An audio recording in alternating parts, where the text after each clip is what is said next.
Hi, my name is Gabe Casillas. I'm doing my video presentation on chapter 34, which is Genderelect styles. This was a particularly interesting chapter, which I'm actually glad I got to do it on, I'd say. What Genderelect really is a theory that suggests that male and female forms of communication are two totally different and distinct cultural dialects. Yeah, it goes as far as to differentiate them as that, and which really explains why sometimes in relationships or different social contexts we may have troubles communicating with each other. One of the things that I found particularly interesting in this chapter was that it wasn't necessarily all the different things that you could identify that make us different, but rather the his explanation as to why we're like this, how the author put it in our book.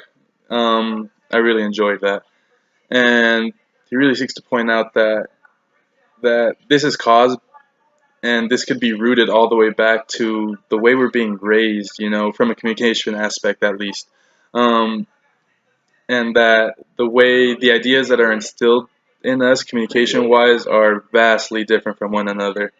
Our author gives three different characteristics for both boys and girls that that point out how different we are. The first characteristics for boys would be, as far as how we're brought up or raised to communicate, would be the first one: communicate to assert your ideas, opinions, and identity.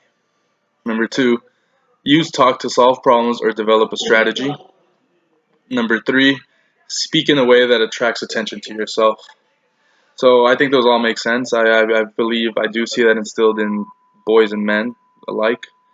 The three characteristics for women would be: number one, use communication to create and maintain relationships.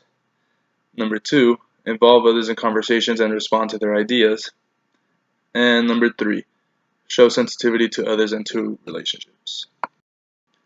So as we can see, these characteristics are vastly different from one another. And I think when you look at these characteristics and really, analyze them and look deeper into them, as we grow up, we notice, as you grow older and older and start analyzing things around you a little bit more, you notice that these characteristics given for both boys and girls really do seem to align and apply with what we see in our society today. And yeah, I think they apply well.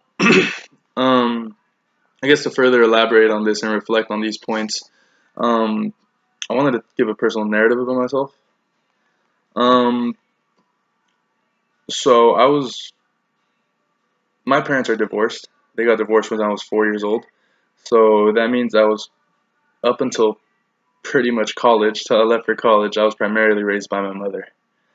Um, so which wasn't necessarily a bad thing. I love my mother. I'm really close to her.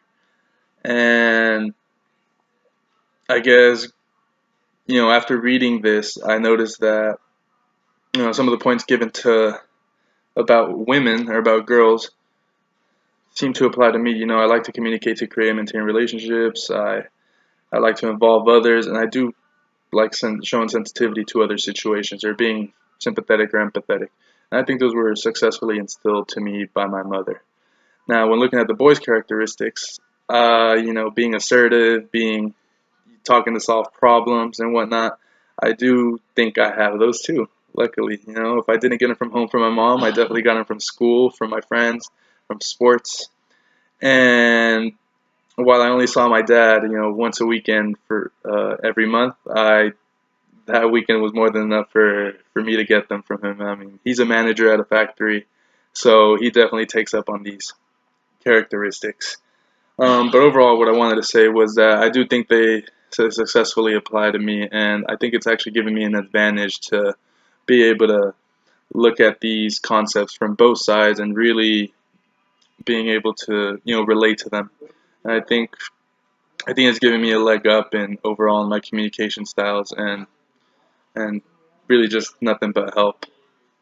So overall, I really thought this was a great chapter. a lot to learn, and it was really something that I had thought about, but to see it analyzed from a scholarly perspective was very interesting and something I really, really enjoyed. I hope you guys enjoyed my example and my story and my definition about this. All right, y'all have a good night. Thanks.